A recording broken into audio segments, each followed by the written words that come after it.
लाईफमध्ये तुमच्या सगळ्यांचं मनापासून स्वागत करते. आणि इकडे आता सकाळी सकाळी पोहे करायला घेतलेत, कारण रातची शाळा सकाळून आहे आणि 11:30पर्यंत सुटणार आहे. तर त्याला म्हटलं टिफिनला काय नेतो, तर म्हटलं की हलकंच काहीतरी दे, पोहे वगैरे.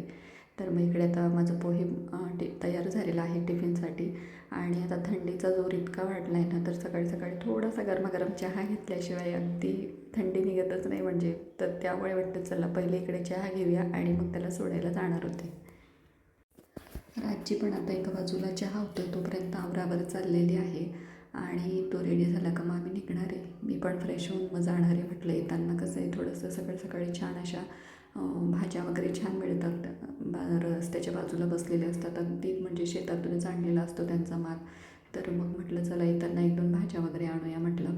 आणि आता एवढी कोथिंबीर बघू शकताय तुम्ही, तर इकडे ना ते फक्त 20 रुपयाला आहे आणि छान अशी फ्रेश होती. तर मी घेऊन आले मग.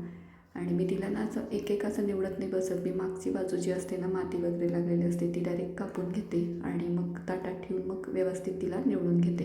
म्हणजे गवत वगैरे असलं का मग ते काढता येतं आपल्याला. आणि मग आपल्याला वाटलं तर आपण धुवून पण ठेवू शकतो. पण कसं आहे ना, धुवून ठेवली ना फ्रीजमध्ये तर ती लवकर सडते, म्हणजे खराब होते ती. कारण पाण्याचं त्याच्यामध्ये हे राहून जातं, त्यामुळे मग लवकर खराब होते. म्हणून म्हटलं तिला आता कापून ठेवूया आणि निवडून घेऊया म्हटलं. त्यानंतर इकडे हा पाण्याचा जो माठ आहे त्याला यात घासून काढलं जरा पितांबरीने. कारण एक 4-5 दिवसात घासला तर बरा दिसतो तो, नाहीतर मग तो तांब्याचा माठ असल्यामुळे ना खराब होऊन जातो. आणि तो कसं आहे की आता आपल्याला पूजेच्या वेळेस मिळाला आहे, तो ताईने दिला आहे आपल्याला. तर म्हटलं चला त्याला वापरू तरी. मग इकडे आता स्वच्छ घासून पुसून घेतला. त्यानंतर आता हे आरोचं पाणी त्यामध्ये लावून देते. आणि ही नळी वगैरे पण मला आरोसोबतच मिळाली आहे. आणि आरोचा पण माझा सेपरेट नळ आहे या बाजूला. तर तिकडे फक्त नळी लावायची आणि मग माठ आपला भरून जातो. थोडंसं स्टोरेज करून ठेवते मी पाणी. बाजूला बघू शकते कॅन पण भरून ठेवते मी, कारण कधी लाईट्स वगैरे गेल्या तर मग लागतं. त्यानंतर इकडे किचनमध्ये वळले आणि आता स्वयंपाक करते. तर आज आपण जेवणात मस्त स्पेशल रेसिपी करणार आहे, तर शेवगा करणार आहे मी. आणि या ठिकाणी तूर डाळ पण भिजवून ठेवलेली आहे. त्यानंतर तूर डाळ आता शिजायला घालते, त्यामध्ये पाणी घातलं आहे. त्यात आपल्याला कांदा, टोमॅटो, कोथिंबीर आणि हिरवी मिरची घालून द्यायची. डाळ खूप छान होते अगदी. आणि आपल्याला हळद आणि मीठ पण घालायचं आहे त्यामध्ये. डाळ छान शिजली की मग आपल्याला काढायची. त्यामध्ये आपल्याला शेवगाच्या शेंगा कापून घ्यायच्या आणि त्यांचं वरचं जे साल असतं ना, ते काढून घ्यायचं आपल्याला.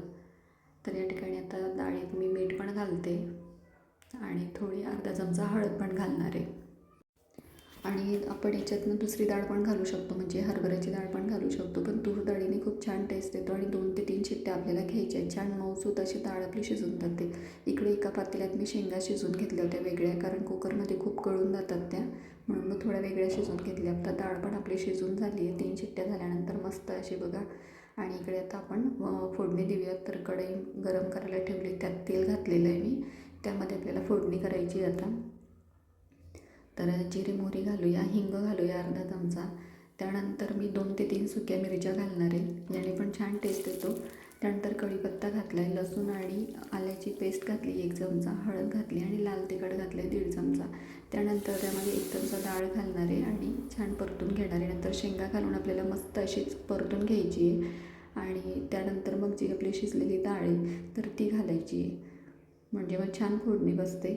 आणि चवीनुसार मीठ घालायचं आपल्याला, कारण आपण कांदा, टोमॅटो वगैरे डाळ शिजतानाच घातलं होतं, त्यामुळे आता काही आपल्याला जास्त फोडणी तयार करायची गरज नाही आहे. खूप छान आणि मस्त अशी चमचमीत डाळ तयार होते.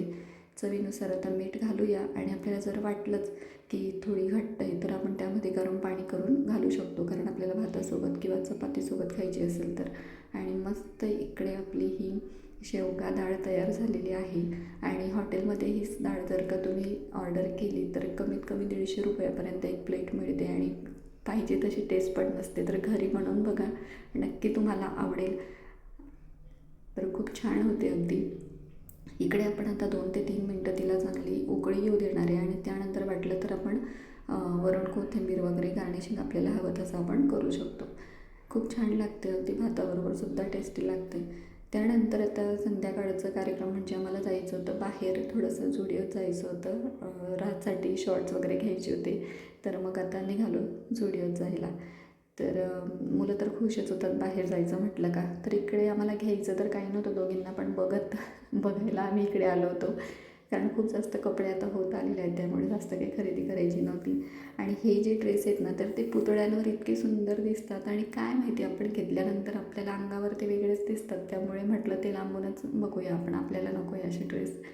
पण मग यांना थोडीशी खरेदी करायची, तर मी इकडे चप्पल वगैरे घेतली. त्यांनी आता थंडीचं जोर वाढलेला आहे त्यामुळे. आणि 2-3 गोष्टी घेतल्या. त्यानंतर पाणीपुरी खाल्ली मस्त आणि घरी आलो. आणि हे आमचं लहान बाळ सगळ्यात पहिले तर कपडे घालून बघायचे असतात. तर राज इकडे हसत होता आणि म्हणत होता की पप्पा लगेच कपडे घालतात. तर असं चाललेलं होतं आणि इकडे दोघांनी घालून बघितलेत कपडे. आणि आजचा व्लॉग तुम्हाला कसा वाटला नक्की मला कमेंट्समध्ये सांगा. आणि व्हिडिओ बघत राहायचा. व्हिडिओला लाईक शेअर सबस्क्राईब करायला अजिबात विसरत जाऊ नका. भेटूया पुढच्या व्हिडिओ.